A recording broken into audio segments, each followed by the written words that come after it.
دوستو آج کے بیان کا عنوان ہے روزے کی حالت میں کتنا سونا چاہیے، روزہ رکھ کر دن بھر سونا کیسا ہے۔ اخذتكم الصاعقة وانتم تنظرون،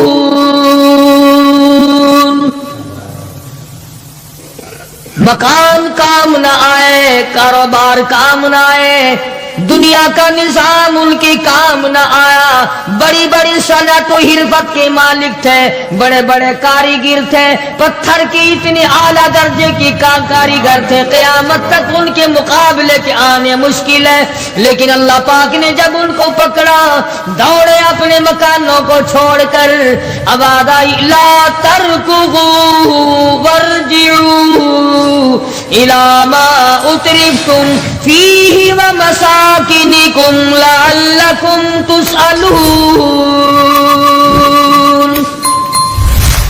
جن مکانوں پہ تمہیں ناز تھا، جس دنیا کی دولت پہ تمہیں بڑا فخر تھا، جن چیزوں پہ تم نے بڑی دندناہٹ مچا رکھی تھی، ان کو چھوڑ کر اب کہاں بھاگ رہے ہو؟ تو پروردگار عالم نے فرمایا میں نے اپنا محبوب بھیجا، اپنا کلام بھیجا، امر بھیجا، اور تم یاد رکھو میں تمہاری آج منتیں کر رہا ہوں، سمجھا رہا ہوں، نبی مار کھا کھا کر کے تمہیں دین حق پہنچا رہے ہیں، تم نے نبیوں کے دانت توڑے، تم نے نبیوں کے چہرے زخمی کیے، تم نے نبیوں کے گلے کاٹے، تم نے بڑے بڑے حق پرستوں کے چمڑے اٹھیڑے، تم نے میرے نام لیوا لوگوں کو آگ میں جلایا، تم نے اچھا بھلے کھانے کھائے، اور میرے محبوب نے پیٹ پہ پتھر باندھ کے رات گزاری۔ اتقوا اللہ، اب بھی ڈر جاؤ، بعد آ جاؤ، ورنہ میں وہی خدا ہوں اذا قضى امرا فانما يقول له كن فيكون۔ میں جب چاہوں گا ایک آن میں برباد کر دوں گا، نہ عورتیں بچیں گی، نہ مرد بچیں گے، نہ بچے بچیں گے، نہ چھوٹے بچیں گے، نہ بڑے بچیں گے، نہ امیر بچ سکیں گے، نہ غریب بچ سکیں گے، اس لیے پہلے تمہیں خبردار کرتا ہوں اتقوا اللہ، ڈرو مجھ پروردگار سے۔ یہ رات جو تمہیں آرام دیتی ہے میں اسی کو عذاب بنا دوں گا، یہ دن جو تمہیں چلنے پھرنے کا کام دیتا ہے، کمائی کا کام دیتا ہے، روزگار کا کام مہیا کرتا ہے، روزی پہنچانے کا ذریعہ بنتا ہے، اگر تم نے میری نہ مانی، مجھے اپنی کبریائی کی قسم یہی دن تمہارے لیے وبال بنا دوں گا۔ ڈرو مجھ سے، میرا یقین پیدا کر۔ حدیث پاک میں آتا قلوب المؤمنین عرش، او کما قال النبی صلی اللہ علیہ وسلم، کالی کملی والے صلی اللہ علیہ وسلم نے فرمایا اللہ پاک یوں فرماتے ہیں او میرے بندے، آنکھ تیری، دماغ تیرا، زبان تیری، ہاتھ تیرے، ناک تیرا، شکل و صورت تیری، تمام جسم بدن بنایا میں نے ہے تیرا، ایک دل کی کوٹھڑی میرے رہنے کے لیے خالی رکھ۔ قلوب المؤمنین عرش، ارشاد فرمایا مومن کا دل میری قیام گاہ ہے، یقین والے کا دل، خوف کھانے والے کا دل، غیرت شرم حیا والے کا دل میری قیام گاہ۔ اور میرے بندے میں تیرا خدا، تو میرا بندہ، میں تیرا پروردگار، تو میرے دروازے پہ ہر وقت جھولی پھیلانے والا، تو نے میری کوٹھڑی میں غیروں کو آباد کیا، میری جگہ ختم کر دی۔ اتقوا اللہ، مجھ سے ڈرتا رہے، یقین اپنا، جب یقین میں لچک آ جاتی ہے ایمان کمزور ہو جاتا ہے. تو میں عرض کر رہا تھا کہ امام بخاری رحمہ اللہ نے فرمایا الایمان یزید و ینقص، ایمان گھٹتا بھی ہے ایمان بڑھتا بھی ہے، یعنی ایسی شکل نہیں کہ ایمان داخل ہو گیا پھر پتھر کی طرح جمع رہا، اس کا آنا جانا رہتا ہے. ارشاد فرمایا مدنی کریم صلی اللہ تعالی علیہ وسلم نے لا یزنی زان هو مؤمن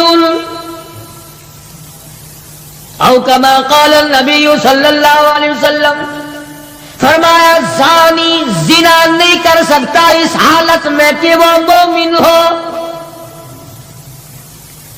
تشریف فرمائی ہے محمد عربی صلی اللہ تعالی وسلم نے جب آدمی بدکاری کرتا ہے زنا کرتا ہے ایمان چھوڑ کر الگ ہو جاتا ہو، بے غیرتی تجھے شرم نہیں آتی، میں خدا کا بھیجا ہوا ایمان ہوں، میں الگ ہو جاتا ہوں. فرمایا لا یسرق سارق وهو مؤمن او کما قال النبی صلی اللہ علیہ وسلم، جب آدمی چوری کرتا ہے ایمان نکل کر دور چلا جاتا ہے.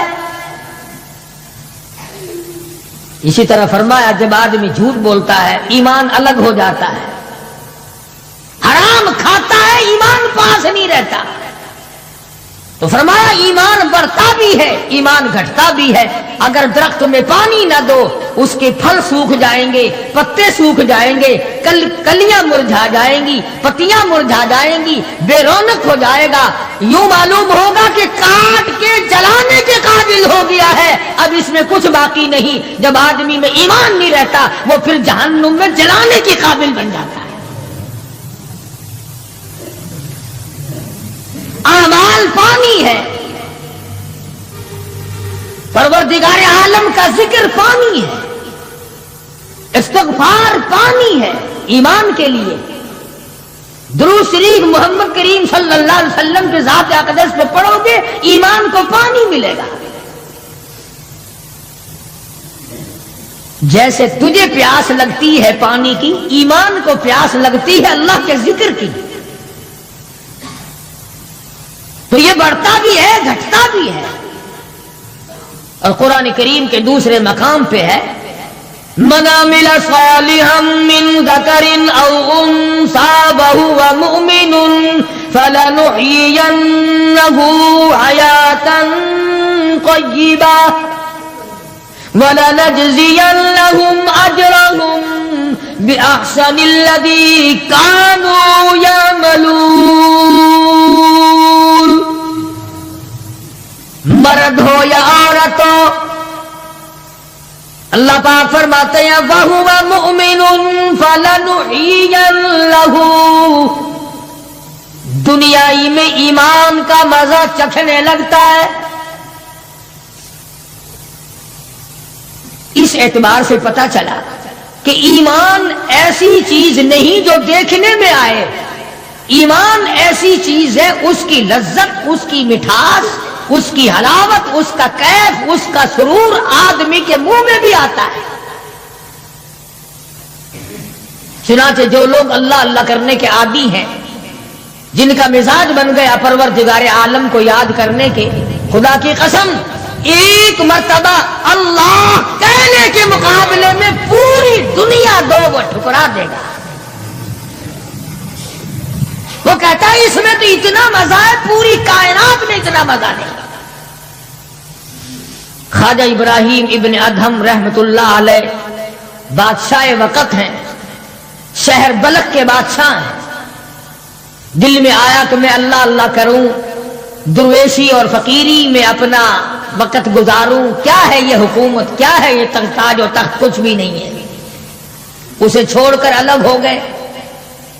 آج کل تو کہانی معلوم ہوتی ہے کہ تخت و تاج خود بھی کبھی کسی نے چھوڑا ہوگا.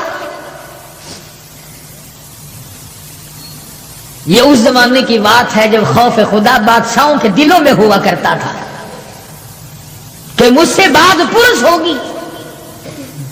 سیدنا فاروق اعظم رضی اللہ تعالیٰ عنہ فرماتے ہیں اگر میری حکومت میں ایک کتا بھی پیاسا رہ گیا قیامت میں اللہ پاک پوچھے گا حکومت تیری تھی میرا کتا پیاسا کیوں رہا؟ ایک عورت نے مدینے میں بلی پال رکھی تھی، وہ کہیں گئی دور اور مکان میں بلی کو بند کر گئی، اسے زیادہ وقت لگ گیا، وہ بھوک پیاس کی وجہ سے مر گئی بلی۔ مدنی کریم صلی اللہ علیہ وسلم نے فرمایا جب وہ عورت مری میں اس عورت کو جہنم میں جلتا ہوا دیکھ رہا ہوں۔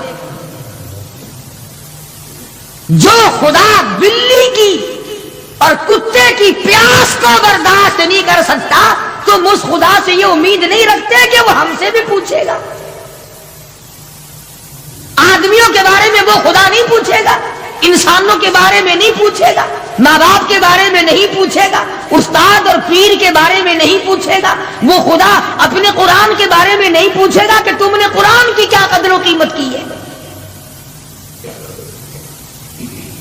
تو خواجہ ابراہیم ابن ادھم رحمت اللہ علیہ نے بلخ کی بادشاہت کو ٹھوکر مار فرمایا یہ پڑا ہے تمہارا تخت و تاج، اٹھاؤ اسے، یہ کیا دولت ہے کچھ بھی نہیں۔ کچھ دنوں کے بعد خواجہ صاحب سے ملاقات ہوئی بادشاہ کی، وہ بھی کوئی نیکی آدمی ہوگا، کہنے لگا کہ اگر آپ چاہیں تو میں آپ کی بادشاہت اب بھی لوٹا سکتا ہوں۔ کبھی کبھی ہوتا ہے نا آدمی تیش میں آ کر نیکی کا ارادہ کر بیٹھتا ہے، تیش میں آ کر نیکی کا پروگرام بنا لیتا ہے، مگر پھر پچھتاتا ہے کہ آئے کاش میں ایسا نہ کرتا۔ کئیوں کو دیکھا حج کر کے پچھتاتے ہوئے، لو جی اتنے پیسوں سے مکان بن جاتا تو اچھا تھا، اتنے پیسوں سے میں زمین خرید لیتا تو اچھا تھا، کوئی کاروبار ہو جاتا تو روزی کا سلسلہ بن جاتا۔ کئیوں کو دیکھا مگر خواجہ ابراہیم ابن ادھم رحمت اللہ علیہ ولی کامل ہے جنہوں نے تخت و تاج کو ٹھوکر مار دی اللہ کی یاد کے مقابلے میں۔ بادشاہ کہنے لگا اگر آپ چاہیں تو میں آپ کی سلطنت کو واپس لوٹا دوں، آپ کو تخت شہنشاہی دے دوں، آپ قبول فرمائیں۔ رونے لگے اور فرمایا میں لے کر کیا کروں گا،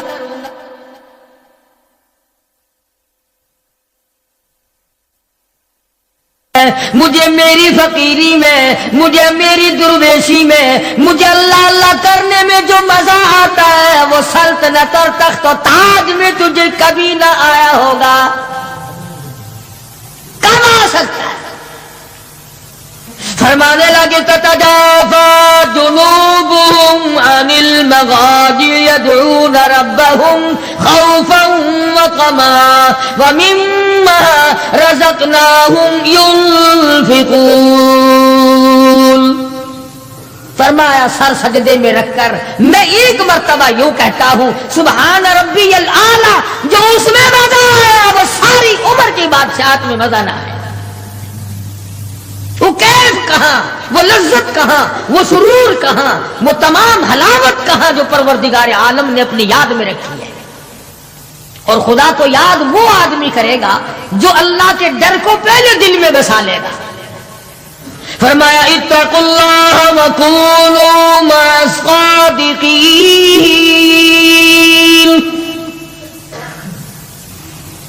سبحان اللہ، اللہ پاک بھی پروردگار عالم ہے نا۔ پہلے فرمایا ڈرو مجھ سے اے ایمان والو، یقین رکھنے والوں مجھ سے ڈرو، کلمہ پڑھنے والوں مجھ سے ڈرو، مجھے اپنا رب ماننے والوں مجھ سے ڈرو، محبوب دو عالم صلی اللہ علیہ وسلم کو آخر الزمان پیغمبر ماننے والوں مجھ سے ڈرو، رشوت لیتے وقت ڈرو، حرام کھاتے وقت ڈرو، چوری کرتے وقت ڈرو، کسی کی بہو بیٹی کی آبرو برباد کرتے وقت ڈرو، تخت شہنشاہی پہ بیٹھ کے ڈرو، مزدوری کرتے ہوئے ڈرو، اس لیے کہ میں ہر وقت تمہارے قریب رہتا ہوں۔ بے شک بے شک۔ صحابہ کرام نے عرض کیا حضور اکرم صلی اللہ علیہ وسلم نے فرمایا اللہ پاک تمہارے قریب رہتا ہے، تو فرمانے لگی ربنا قریب فنناجی، کیا رب العالمین ہمارے بالکل قریب رہتا ہے، ہم سرگوشی کیا کریں، ام بعید، یا ہم سے دور ہے فننادی، ہم اس کو آوازیں دے دے کر دور سے بلایا کریں. آواز آئی ونحن اقرب الیہ من حبل الورید. او میرے بندے تو دور کے بارے میں سوال نہ کر، میں تو تیری سیاہ رگ سے بھی زیادہ قریب ہوں، میں بہت نزدیک ہوں. یہ الگ بات ہے کہ تم مجھے دور بھی نہیں مانتا. اور یوں فرماتے ہیں کہ میں تیری کتنی برداشت کرتا ہوں. بچپن سارا گیا، جوانی ساری گزر گئی، بوڑھا ہو گیا، سفید بال آ گئے. حدیث پاک میں آتا ہے کہ اللہ پاک اس عمر میں آ کے غضب میں آ جاتے ہیں. عمر رسیدہ ہونے کے بعد بھی آدمی کے مزاج میں وہی لالچ، وہی طمع اور وہی بے خوفی اور وہی بدماشی اور وہی کاما. یوں آتا ہے حدیث پاک میں کہ اللہ پاک جب بوڑھا آدمی ہو کر سفید بال آ جانے کے بعد جب خدا کے حکموں کی خلاف ورزی کرتا ہے تو اللہ کا قہر جوش میں آتا ہے. او کمینے اب تو بعد آ جا. قبر کا گڑا تیرے سامنے، قبر کا اندھیرا تیرے سامنے، موت کا جھٹکا تیرے سامنے. تو یاد رکھ ایسی رگڑ لگے گی کہ تیرے پڑوسیوں کو خبر ہو جائے گی، مگر یہ باز نہیں آتا. بے شمار لوگوں کو دیکھا بڑھاپا چھا جانے کے بعد اس عمر میں بھی داڑھی منڈوا کر پیشاب کی نالی میں پھینکتے ہیں. میں ایک بات کہتا ہوں، مسجد میں بیٹھے ہو، باوضو بیٹھے ہو، الحمدللہ سارے ایمان والے ہو، کلمے والے ہو، نبی کی امتی ہو، تمام چیزیں موجود ہیں. اب یہ شکل لے کر اگر ہم حضور صلی اللہ علیہ وسلم کے دربار میں قیامت کے دن گئے کہ یا رسول اللہ پیاس سے مر گئے، 50,000 سال گزر گئے، مرے ہم پیاس سے تباہ ہو گئے، نہ موت آتی ہے نہ کوئی زندگی ہے. اور میرا ایک سوال ہے، اگر آقا نے یوں فرما دیا کہ تو میرا نہیں میں تیرا نہیں، پھر کہاں بیڑا غرق ہوگا، کہاں جا کے مریں گے؟ شکل دیکھ کر فرما دیا کر حضور نے کہ تو میرا ہے ہی نہیں،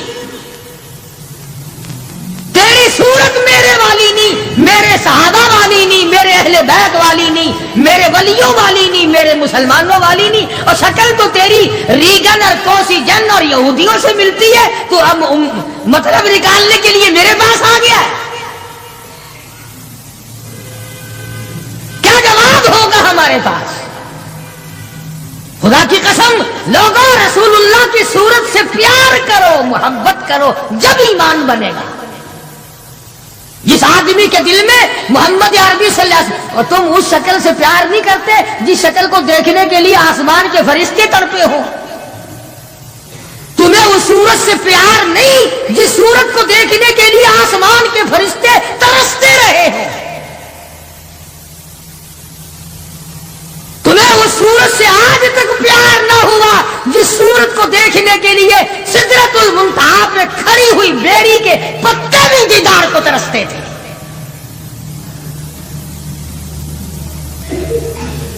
ویسے ماشاءاللہ بڑی محبت کا دم بھریں گے، ہمارے نبی یوں ہیں، ہمارے نبی یوں ہیں. اور نبی تو سب کچھ ہے، تو بھی کچھ بنے گا کہ نہیں؟ وہ تو سب کچھ تھے، تو اپنا بتا تو کون ہے؟ اگر غلام ہے تو میرے آقا کا، پھر غلام والی شکل بنا، آقاؤں والی شکل نہ بنا. امام الانبیاء محبوب کبریا حضرت محمد مصطفیٰ صلی اللہ تعالی علیہ وسلم نے صاف صاف فرما دیا، اور لوگوں قرآن کریم کا 19واں سپارہ اٹھاؤ، رب العالمین کا عطا کردہ حوض کوثر ہوگا، مدنی کریم صلی اللہ علیہ وسلم اس پہ تشریف فرما ہوں گے، 50,000 سال کے پیاس سے آئیں گے، آپ اپنے رحمت والے دستی مبارک سے پانی پلائیں گے. کچھ لوگ آئیں گے، بھیڑ کریں گے، رش کر کے آگے بڑھنے کی کوشش کریں گے، مگر فرشتے ڈنڈے مار مار کر واپس کریں گے. حضور اکرم صلی اللہ علیہ وسلم فرمائیں گے آنے دو میری امتی معلوم ہوتے ہیں، آنے دو۔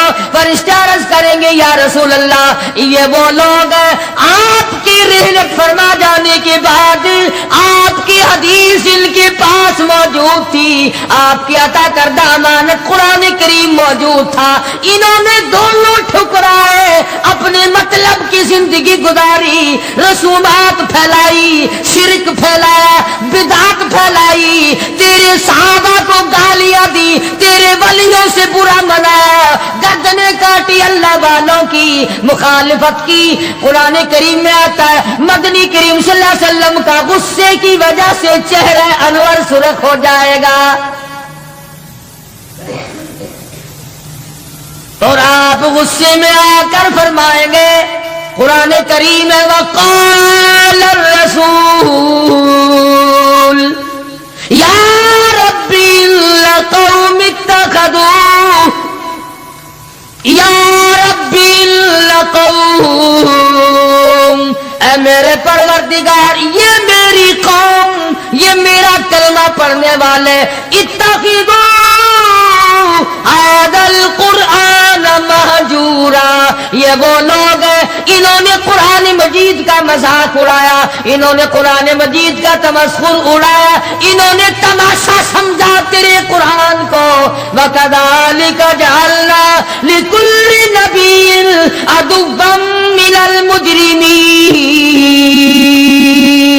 اے میرے پروردگار یہ میرے نہیں، میں ان کا نہیں، یہ جیسے پہلے نبیوں کے دشمن ہوا کرتے تھے یہ میرے دشمن ہیں۔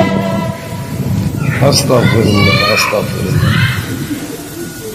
اندازہ لگاؤ ایسی صورت میں کیا بنے گی، ایسے حالات میں کیا بنے گا، کس طرح پہ زندگی بسر ہوگی، کیسے جنت میں جائے گا، کیسے پروردگار عالم کا دیدار ملے گا، کیسے رضا ملے گی، کیسے رب العالمین کی رحمت اور کریمی تجھے حاصل ہوگی۔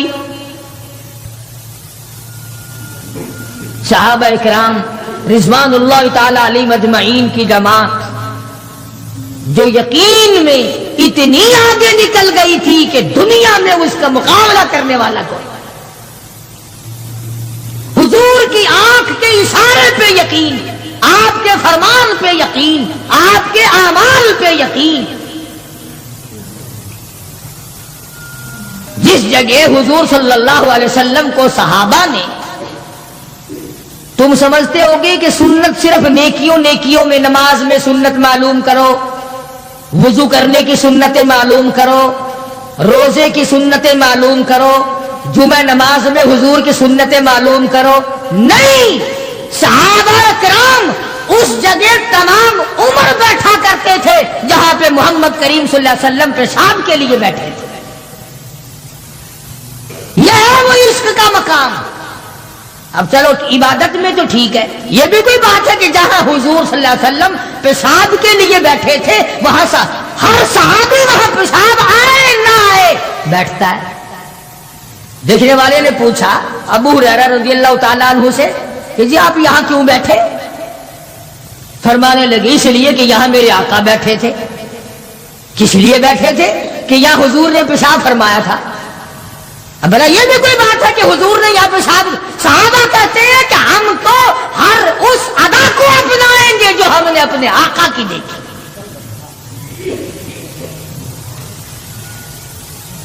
اب یہ بھی کوئی بات ہے کہ حضور صلی اللہ علیہ وسلم کی سنت معلوم کرو کہ تھوکنے میں کیا سنت ہے؟ اب یہ تو کوئی عبادت نہیں، تھوکنا تو کوئی عبادت نہیں، مگر صحابہ کہتے ہیں کہ جس نے سنت کے مطابق تھوکنا ہو وہ بائیں طرف تھوکے، کھبی طرف تھوکے، آگے نہ تھوکے، ادھر رب العالمین کی ذات اس کے ساتھ ساتھ چلتی ہے، دائیں طرف نہ تھوکے، ادھر نیکی لکھنے والا فرشتہ ہے اس کا اکرام کرے۔ صحابہ نے تھوکنے کی سنت کو بھی اپنایا، پیشاب کرنے کی سنت کو بھی اپنایا، استنجا کرنے کی سنت کو بھی اپنایا، معلومات کی ہیں، پوچھنے گئے ہیں ازواج مطہرات کے پاس صحابہ کرام تمام چیزیں۔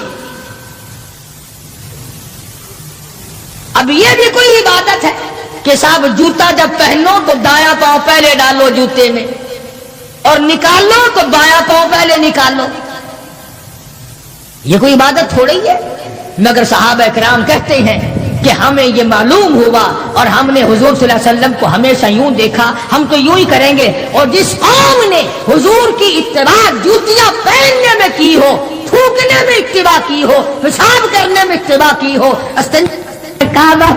اور کھانے میں اور پینے میں اور حکومت چلانے میں اور عدل و انصاف کرنے میں اور غریب کی ہمدردی کرنے میں حضور اکرم صلی اللہ علیہ وسلم کی سنتوں پہ عمل کیا ہو، ان سے زیادہ یقین والا کون ہو سکتا ہے؟ عروہ بن مسعود رضی اللہ تعالی عنہ سقفی صحابی ہے، بعد میں مسلمان بنے.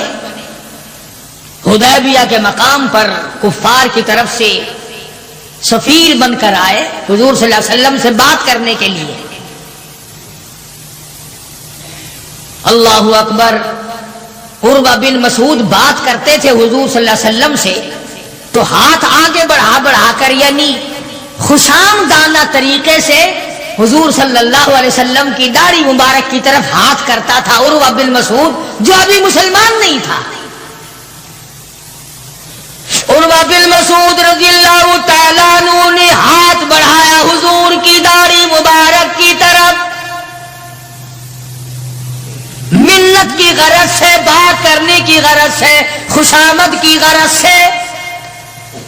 مغیرہ ابن شعبہ رضی اللہ تعالیٰ عروہ بن مسعود کا سگا بھتیجا حضور صلی اللہ علیہ وسلم کے پاس پہرے دار بن کے کھڑا ہے.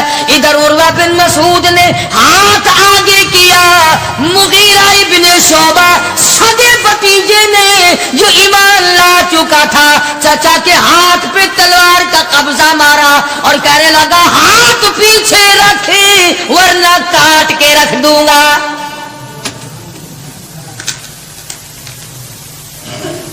حالانکہ اس نے بری نیت سے یا برے ارادے سے یا توہین کے ارادے سے یا بے ادبی کے ارادے سے ایسا نہیں کیا، بلکہ وہاں رواج تھا کہ جب کسی بڑے سے بات کرو تو منت کے طور پر یوں ہاتھ لگاؤ.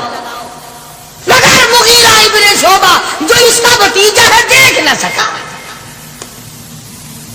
تلوار کا قبضہ مارا اور کہنے لگا ہاتھ پیچھے رکھ ورنہ اڑا کے رکھ دوں گا میرے محبوب کی طرف اگر ہاتھ کیا تو.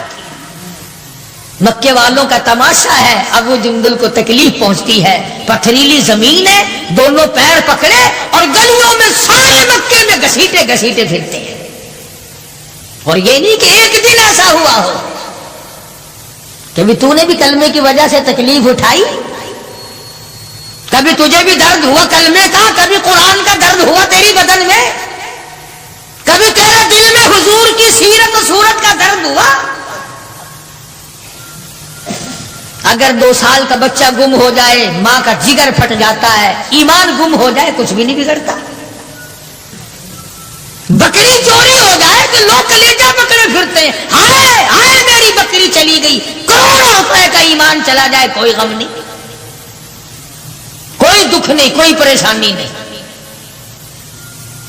ابو جندل رضی اللہ تعالیٰ عنہ کو اتنی مار پڑتی ہے، تکلیفیں بھگتتی ہے، پتا چلا کہ یہاں 6 میل کے فاصلے پر میرے آقا حدیبیہ میں تشریف لائے.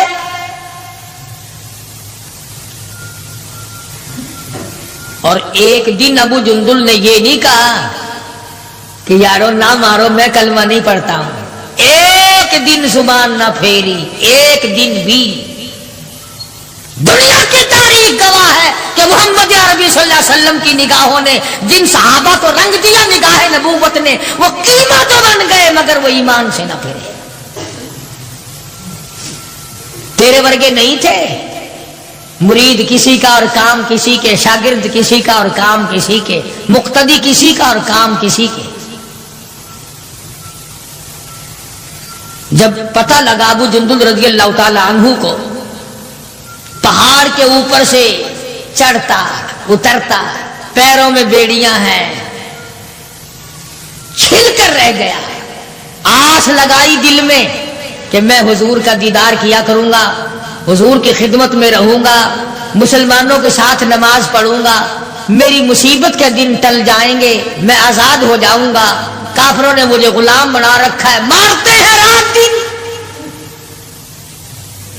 یہ آس لگا کر، امید لگا کر، سہارا بنا کر ابو جندل رضی اللہ تعالی گرتے پڑتے، مصیبت اٹھاتے، تکلیف جھیلتے حضور کے قافلے میں آ گئے۔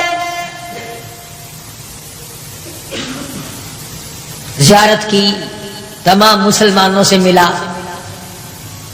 جس وقت یہ ابو جندل آیا تو کفار مکہ اور حضور صلی اللہ علیہ وسلم کے درمیان ایک معاہدہ تیار ہوا کہ آج کے بعد جو مسلمان بن کر آئے گا تمہیں واپس کرنا پڑے گا، اور جو مسلمان کافر بنے گا ہم واپس نہیں کریں گے۔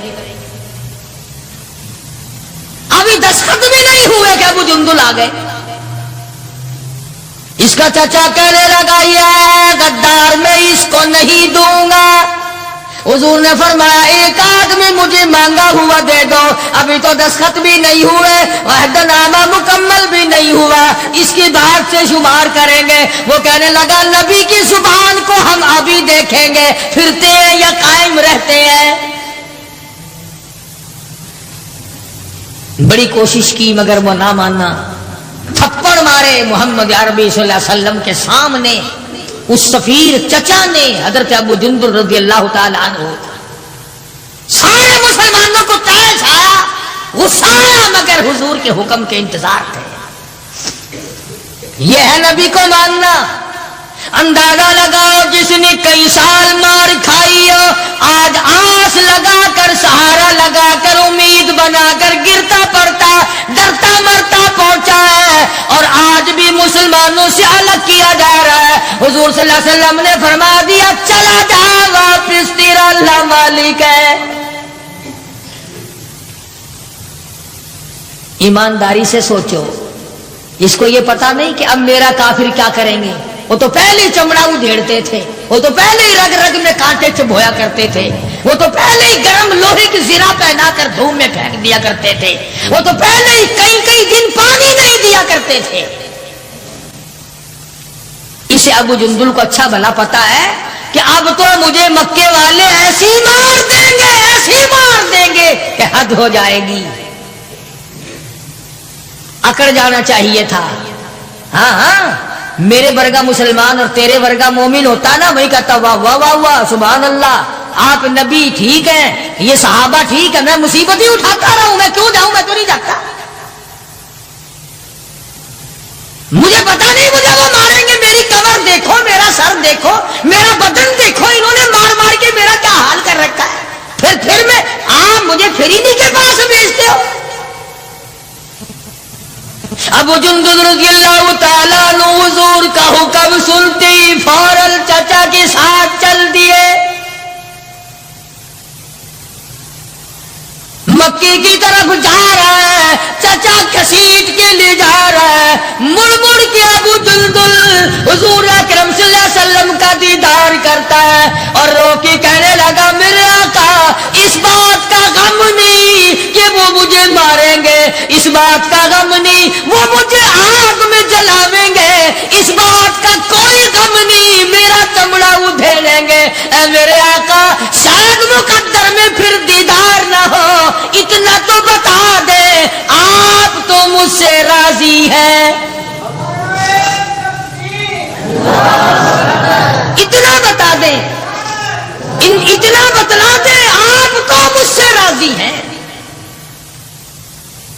کیا عشق ہے، کیا ذوق ہے، کیا محبت ہے، اور کیا حضور اکرم صلی اللہ علیہ وسلم کی اطاعت ہے اور کیا غلامی ہے۔ یوں لکھا ہے کہ ابو جندل کو گھسیٹ کے لے گیا، روتا چلا گیا اور عرض کرتا یا رسول اللہ آپ مجھ سے راضی ہو جائے، مجھے کوئی پرواہ نہیں، جو بنے گی وہ بن جائے۔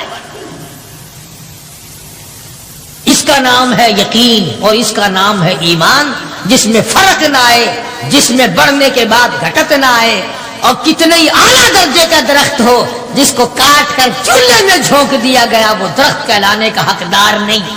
جس کی پتیاں مرجھا گئی وہ گل کہلانے کا حقدار نہیں، جب پانی سوکھ گیا وہ ندی اور نہر کہلانے کی حقدار نہیں، جب پانی سوکھ گیا تو خون نہیں کہلا سکتا، اور جب ایمان نہیں رہا تو بندہ نہیں رہ سکتا۔ تو میں عرض کر رہا تھا کہ پروردگار عالم نے فرمایا وَكُونُوا مَعَ الصَّادِقِينَ، سچوں کے ساتھی بن جاؤ، اور سچا ہے ایمان، اور سچا ہے کلمہ، سچا ہے نبی کا قرآن، اور سچا ہے نبی کا فرمان، اور سچے ہیں محمد عربی صلی اللہ علیہ وسلم۔ اللہ تعالیٰ عنہ مدینے پاک سے باہر نکل گئے، وہاں پر ایک یہودیوں کا جلسہ ہو رہا ہے، دین کے دشمنوں کا جلسہ ہو رہا ہے، اسلام قرآن کے دشمنوں کا ایک جلسہ ہے۔ ایک یہودی نے حضور کریم صلی اللہ تعالیٰ علیہ وسلم کا نام لے کر گالیاں دی اور ایک بات کہی اس یہودی مقرر نے، یہودی رہنما نے۔ انہی دنوں میں اسلام میں زکوٰۃ کا حکم آیا تھا قرآن میں۔ یہودی کہنے لگا دیکھا کہ نہیں، لگ گیا چندہ مانگنے تم سے، پہلے تمہیں کلمے پڑھائے، توحید منوائی، اپنی رسالت منوائی صلی اللہ علیہ وسلم، اب لگ گیا مال بٹورنے کے نہیں، زکوٰۃ دو زکوٰۃ دو۔ اور یہودی کہنے لگا کہ دو باتیں کرتا ہے یہ نبی نعوذ باللہ، ادھر کہتا ہے اللہ بڑا بے پرواہ ہے، خزانوں کا مالک ہے، ادھر کہتا ہے اللہ زکوٰۃ مانگتا ہے، اللہ بھوکا ہے کوئی؟ اللہ نو کی لوڑ پائے گی زکوٰۃ دی، وہ کوئی بھوکا مرد ہے؟ جناب ابو بکر صدیق رضی اللہ تعالیٰ عنہ پاس سے گزر رہے تھے۔ اب اگر تم میں سے وہاں کوئی ہوتا نا تو کہتا اپنی زبان گندی پیا کرتا ہے، سانو کی ہے، سادہ کی جانتا اپنی زبان گندی پیا کرتا ہے۔ مدنی کریم صلی اللہ تعالی علیہ وسلم کا سچا عاشق، سچا دیوانہ، سچا پروانہ نہ سن سکا نہ برداشت کر سکا، آگے بڑھا اور بڑھ کر اس یہودی پیر کے، یہودی مولوی کے، یہودی لیڈر کے منہ پہ تھپڑ مارا، وہ دھڑام سے نیچے گر پڑا۔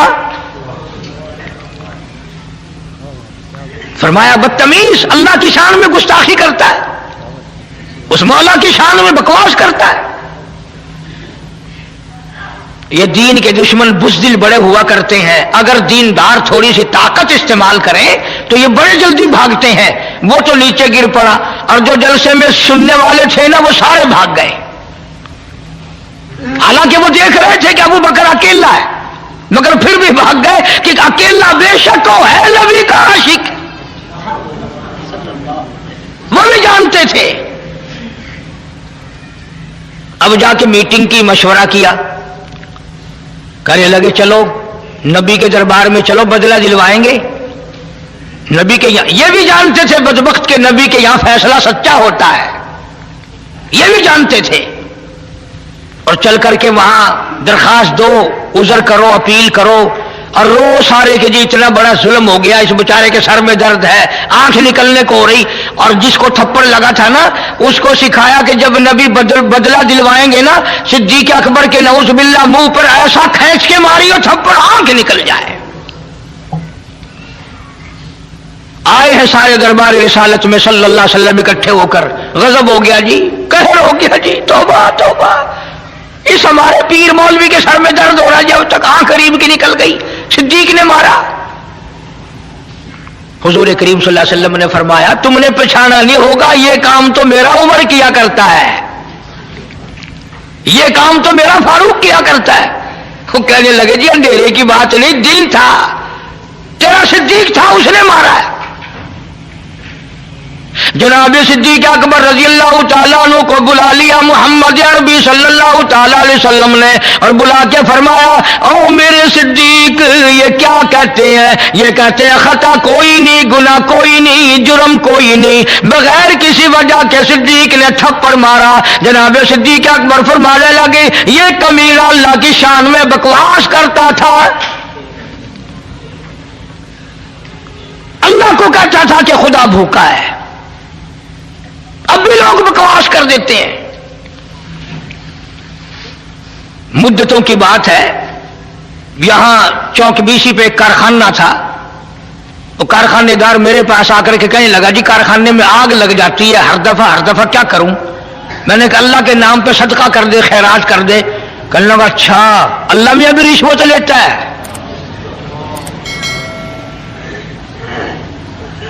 یقین کرنا وہ ابھی کارخانے میں نہیں پہنچا تھا، سارا ہی جل کر خاک ہو گیا. بکواس کرتے ہیں لوگ دین ایمان کے بارے میں. ڈرو اس کے قہر سے. جناب صدیق اکبر رضی اللہ تعالیٰ عنہ فرمانے لگی اسے اللہ پاک کے شان میں گستاخی کی تھی، میں نے اس لیے مارا اور بات کوئی نہیں. وہ کہنے لگے نہیں جی نہیں، ہم نے کچھ بھی نہیں کیا.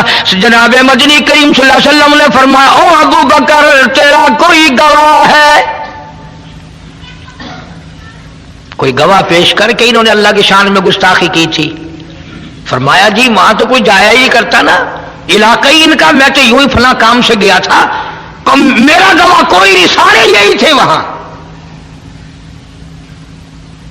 ابو ذر زور لگا رہے ہیں جلدی بدلے کا حکم دو جی، ہائے جلدی بدلے کا حکم دو جی. یہ جتنے بھی صحابہ کے دشمن ہوں گے نا یہ رو رو کے بات کریں گے، یہ نشانی ہے. پہلے روئیں گے پھر بات کریں گے. اب سرکار پریشان ہے کہ صدیق کے پاس گواہ نہیں، ادھر وہ تقاضا کر رہے ہیں، مطالبہ کر رہے ہیں بدلہ دلواؤ جی، کوئی خطا نہیں، کوئی گناہ نہیں، خام خمارا. اللہ غنی آواز آئی او میرے محبوب جلدی نہ کر، یہ ابو بکر صدیق ہو یا اس کی بیٹی صدیقہ ہو، ان کو جب گواہوں کی ضرورت پڑے گی تو مدینے کے گواہ کی ضرورت نہیں، مکے کے گواہ کی حاجت نہیں، انصار مہاجرین کے گواہ کی ضرورت نہیں. او کالی کملی والے ان کو جب بھی گواہ کی ضرورت پڑے میں خدا گواہ بن کر خدا ہوں گا.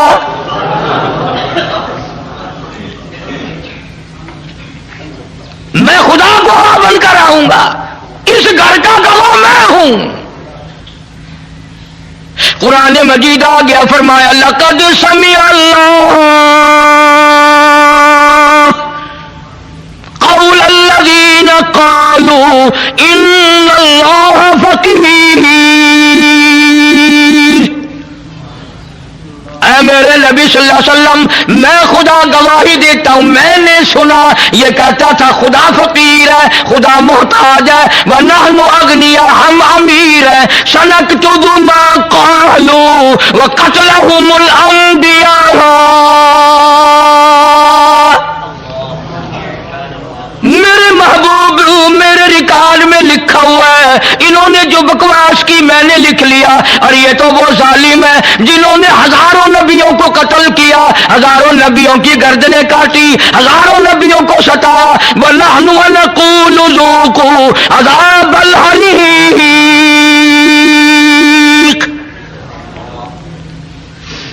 ان کے لیے تو میں نے عذاب تیار کر رکھا ہے. میرے محبوب گواہ مانتے ہو، صدیق کا گواہ میں خدا ہوں. اس پوری کائنات میں صدیق اکبر کے سوا اور کون کہہ سکتا ہے جس کے بارے میں خدا نے یوں کہا ہو کہ میں گواہ ہوں اور میں نے سنا ہے اور میں کہتا ہوں.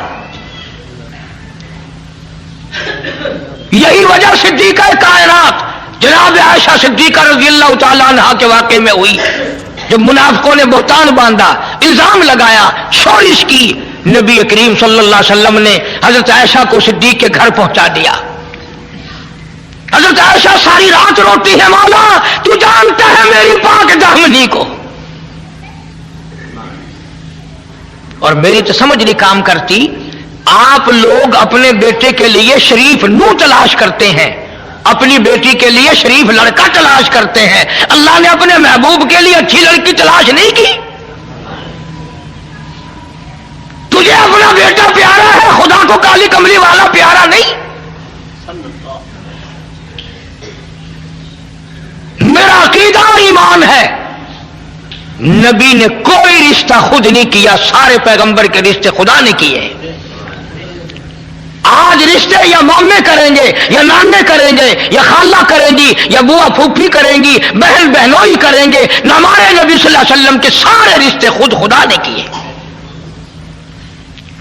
اس لیے میں کہتا ہوں میرے نبی کے یار بھی نرالے، میرے نبی کے رشتے دار بھی نرالے. اور یہ ابو بکر کمال ہے. خدا نے تو آگے چل کر کے بات کہہ دی کہ یہ تو وہ ظالم ہیں جنہوں نے ہزاروں نبی قتل کیے ہیں.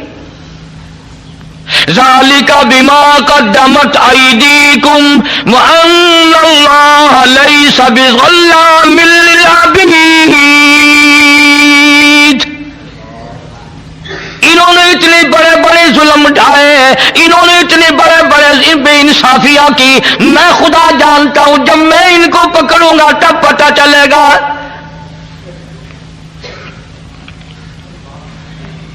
صدیق اکبر رضی اللہ تعالیٰ عنہ کی وہ قربانیاں ہیں،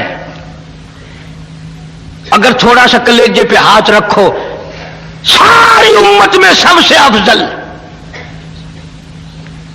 بیٹیوں والے بیٹھے ہو، دھیوں والے بیٹھے ہو، بہنوں والے بیٹھے ہو،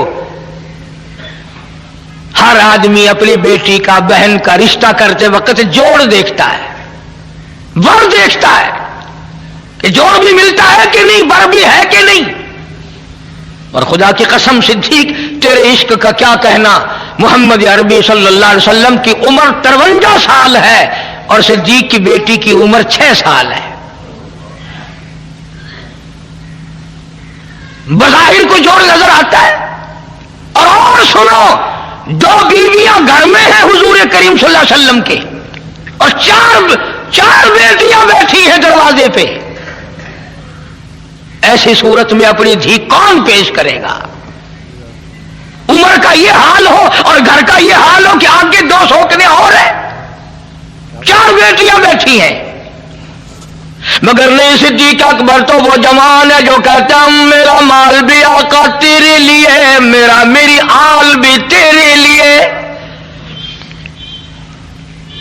صدیق تو ان لوگوں میں سے ہے جو کہتا ہے براق تھکے جبریل رہے، رب آگے جا نہ سکے، رب ادنو حبیبی ملنی کہے، رب ادنو حبیبی ملنی کہے، تیرے قرب خدا کا کیا کہنا. صدیق کہتا ہوں میرے آقا میرا کچھ بھی نہیں، میری جان بھی تیری، میری آل بھی تیری، میرا مال بھی تیرا، میری دنیا بھی تیری، میرا دین بھی تیرا، سب کچھ تیرا ہے، میرا کچھ نہیں. یہی وجہ تھی کہ جب ہجرت کی رات آئی، حکم ملا ہجرت والی رات میں کہ اب آپ مدینے کی طرف ہجرت فرمائیں، تشریف لے چلیں وہاں سے، مکے سے، یہاں سے. اللہ پاک کے محبوب نبی صلی اللہ علیہ وسلم نے عرض کیا میرے مولا میں حکم کی تعمیل کرنے کو تیار ہوں، میں مکہ چھوڑنے کے لیے تیار ہوں، میں ابھی مکے سے چلا جاتا ہوں، پر مکے والوں کی امانتیں میرے پاس ہے، چھوارے ہیں، کپڑا ہے، سونا ہے، چاندی ہے، پیسے ہیں، مجھے امین سمجھ کر، جانتدار سمجھ کر امانت میرے پاس رکھی ہے.